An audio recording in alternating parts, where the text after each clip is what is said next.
श्री स्वामी समर्थांच्या मंगळवेढ्यातील वास्तव्यादरम्यानची ही एक अत्यंत हृदयस्पर्शी आणि भक्ताची श्रद्धा अधोरेखित करणारी कथा आज आपण या व्हिडिओत पाहणार आहोत.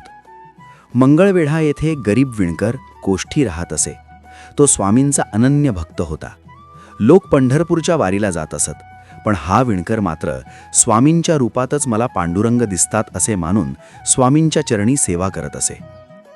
एकदा त्याचे वडील पंढरपूरच्या वारीला गेले होते. आषाढी एकादशीच्या दिवशी स्वामींनी विणकराला स्वप्नात दृष्टांत दिला की त्याचे वडील पंढरपुरात विठ्ठलाच्या दरबारात वैकुंठवासी झाले आहेत. विणकर अत्यंत गरीब होता, पण त्याने स्वामींची सेवा सोडली नाही.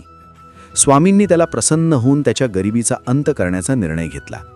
त्यांनी त्याला सांगितले की त्याच्या वडिलांनी अंगणात एका तुळशीच्या रोपाखाली खूप संपत्ती पुरून ठेवली आहे. स्वामींच्या आज्ञेनुसार त्याने तिथे खोदकाम केले असता त्याला मोठी गुप्त संपत्ती सापडली, ज्यामुळे त्याचे सर्व दारिद्र्य दूर झाले. श्री स्वामी समर्थ. जय जय स्वामी समर्थ.